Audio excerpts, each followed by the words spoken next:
BNP জাতীয় স্থায়ী কমিটির সম্মানিত সদস্য এবং এই যে অনুশীলন চলছে সংস্কারের বিষয়ে ব্যাপারে আমাদের দলের পক্ষ থেকে যিনি সবচেয়ে বেশি ভূমিকা পালন করেছেন, অব্যাহতভাবে কাজ করে চলেছেন জনাব সালাউদ্দিন আহমেদ, এখানে উপস্থিত বিএনপি চেয়ারপারসনের অন্যতম উপদেষ্টা সাবেক সচিব জনাব ইসমাইল জবিউল্লাহ, সাবেক সংস্থাপন সচিব মনিরুজ্জামান খান সাহেব, উপস্থিত বিএনপির অন্যতম নেতা এবং সুপ্রিম কোর্ট বার অ্যাসোসিয়েশনের সাবেক সাধারণ সম্পাদক ব্যারিস্টার রুহুল কুদ্দুস কাজল, প্রিয় সাংবাদিক বন্ধুগণ, আসসালামু আলাইকুম। বাংলাদেশের জনগণ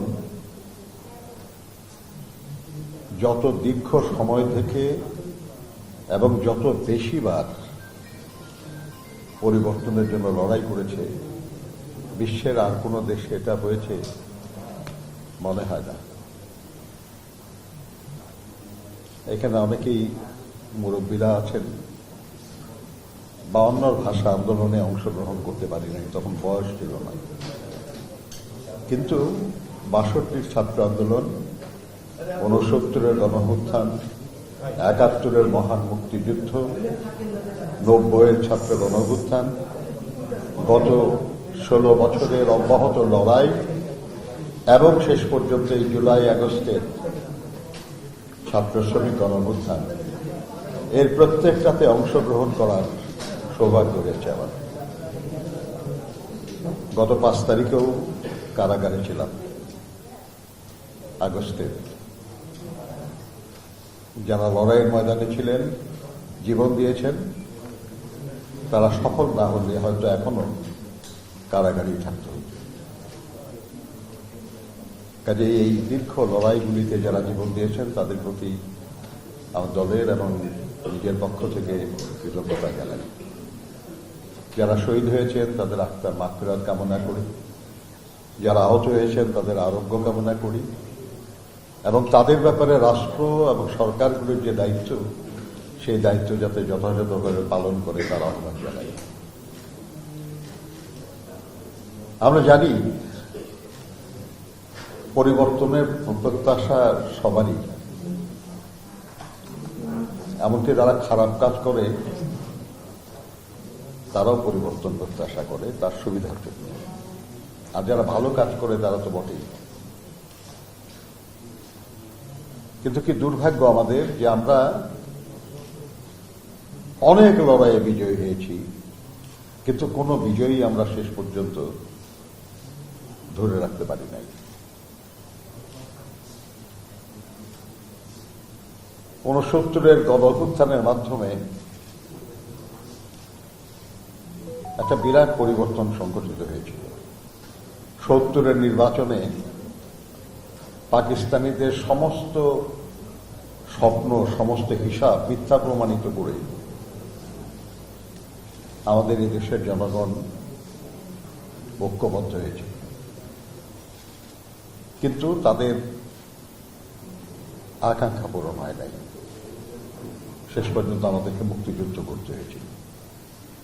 কিন্তু সেই মুক্তিযুদ্ধ করে যে দেশটাকে স্বাধীন করলাম আমরা, সেই স্বাধীন দেশে মাত্র 3.5 বছরের মধ্যে আমাদের সব স্বপ্ন ধূলিসাৎ হয়ে গেছে।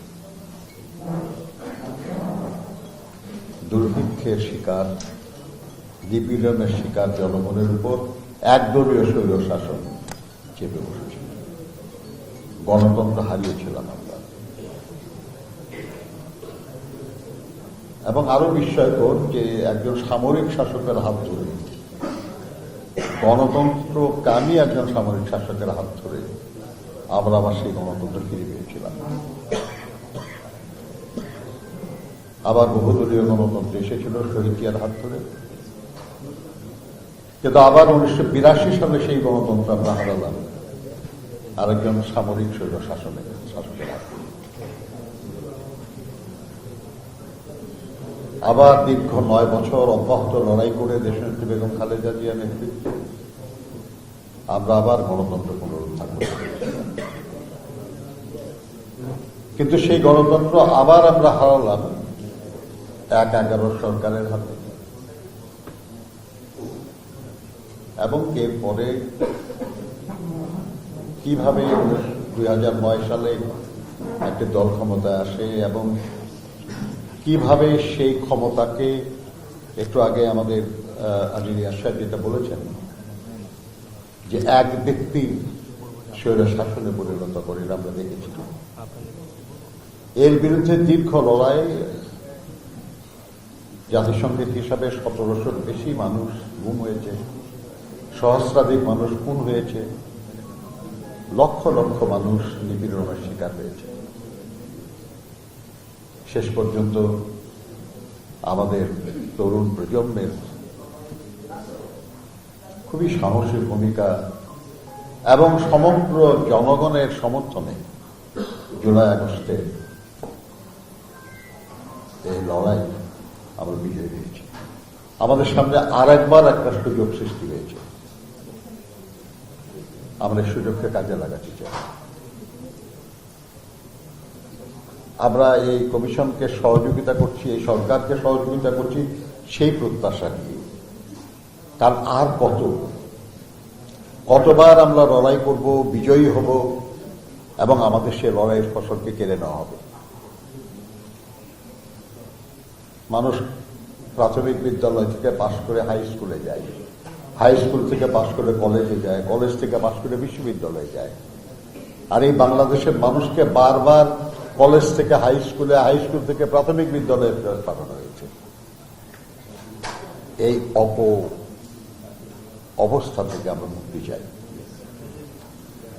আমি জানি একজন রাজনৈতিক কর্মী হিসাবে, একজন শ্রমিক আন্দোলনের কর্মী হিসাবে এসব বিষয়ে যাদের বলার কথা, তারা যাদের করার কথা তাদের চেয়ে বেশি বলেছেন। কারণ বলাটা সহজ, করাটা কঠিন। আমরা স্বীকার করি যে আমাদের যাদের করার দায়িত্ব ছিল, আমরা যা যা বলা হয়েছে তার সবটা হয়তো করতে পারি নাই, কিন্তু এই কঠিন কাজটা করার আগ্রহের অভাব ছিল, এটা আমি মানব না। চেষ্টা ছিল, পরিস্থিতি এবং সহযোগিতার অভাব, এটাও একটা কারণ। আজকে অসংখ্য মিডিয়া, প্রিন্ট এবং ইলেকট্রনিক, সবসময় এমন ছিল না, এবং থাকলেও তারা তাদের যে ভূমিকা সেটা কতখানি পালন করতে পেরেছেন বা করেছেন, এটা তারাও ভালো বলতে পারবেন। আমি বিশ্বাস করি যে প্রস্তাবগুলি করা হয়েছে, এর মধ্যে সদিচ্ছা নিয়ে এই সব প্রস্তাব করা হয়েছে। আমি এই ব্যাপারে একটা মুনির রাজা সাহেবরা একটা অনুষ্ঠান করছিলেন কৃষিবিদ ফাউন্ডেশনে। আমি ওখানে বলেছিলাম যে আমরা সবাই চাই, ভালো চাই, আরো ভালো চাই, আরো ভালো চাই, কিন্তু খুব বেশি ভালো করার জন্য যেন আমরা এত সময় না দিই যাতে মানুষের পরিবর্তনের যে আকাঙ্ক্ষা সেটা স্থিমিত হয়ে যায়। নিশ্চয়ই আমরা আরো ভালো করব, আরো ভালো করতে চাই, এবং এই ভালো করার প্রয়াস অব্যাহত থাকবে, সব সময় থাকবে। সংস্কার একটা সদা চলমান অনিবার্য প্রক্রিয়া, হতেই হবে। আমি যখন একা আমার ঘরে থাকি তখন সে ঘরের যে সেট আপ, আমি যখন বিয়ে করি তখন সেটা বদলে যাবেই। আমার যখন সন্তান হবে তখন সেটা আবার বদলে যাবে, আর একটা সন্তান হলে আরো বদলে যাবে, তাদের বয়স যখন বাড়বে তখন আবার বদলে যাবে। সময়ের সাথে সাথে অনেক কিছু বদলায়, বদলাবেই, অনিবার্য চলমান প্রক্রিয়া বলেছি আমি এটা। আমরা বিএনপির পক্ষ থেকে সালাউদ্দিন সাহেবের নেতৃত্বে সবাই আমাদের এখানে যারা সহকর্মীরা আছেন সবাই কঠোর পরিশ্রম করেছেন। আমাদের বারবার সেটা নিয়ে কথা বলবেন আপনাদের সাথে। আমরা কালকেও বাংলাদেশের কোন রাজনৈতিক দল করেছে, রাজনৈতিকভাবে যদি বলেন গণতন্ত্র পুনঃপ্রতিষ্ঠা তো বিএনপি করেছে, বহুদলীয় গণতন্ত্র তো বিএনপি পুনঃপ্রতিষ্ঠা করেছে, সংসদীয় গণতান্ত্রিক ব্যবস্থা তো বিএনপি পুনঃপ্রতিষ্ঠা করেছে, তত্ত্বাবধায়ক শাসন ব্যবস্থা তো বিএনপি করেছে। আপনার প্রশাসনের বিকেন্দ্রীকরণও অনেক ক্ষেত্রে করেছে, এমনকি বিএনপি তো গ্রাম সরকার করার উদ্যোগ নিয়েছিল।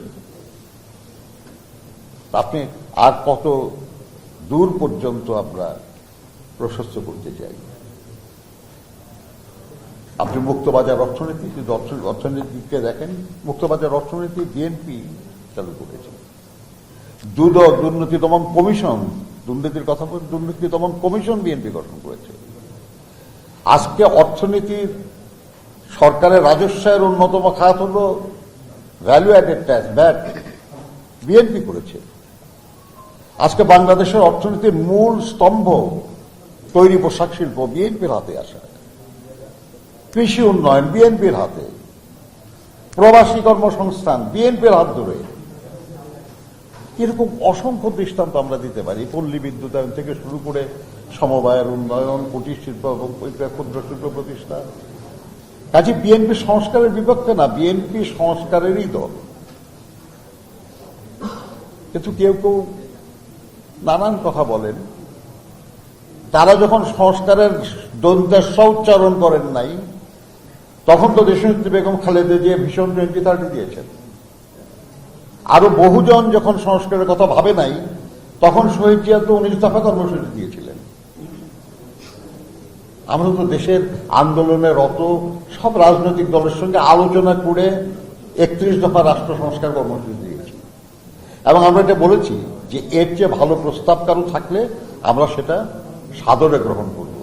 এবং আমরা এই যে সংস্কার কমিশনের কাজ, আমরা এটাকে ওই দৃষ্টিকোণ থেকে নিয়েছি যে আমরা কিছু সংস্কারের প্রস্তাব করেছি, আরো কিছু ভালো প্রস্তাব আসছে, আমরা সেটা আলোচনা করে গ্রহণযোগ্য হলে, জনস্বার্থে বিবেচনা করলে আমরা সেটাকে গ্রহণ করব। এবং আমরা যে 31 দফা কর্মসূচি বলেছি, এটা কারো কাছে দাবি না, এটা আমাদের এক ধরনের ঘোষণা, এক ধরনের প্রতিশ্রুতি।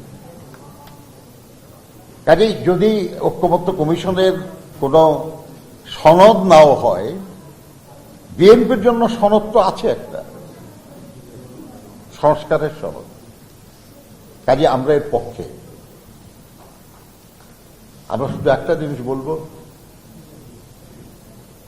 যে সবকিছুর মূলে জনগণ, জনগণের সম্মতিতে যেন সব হয়। আর জনগণ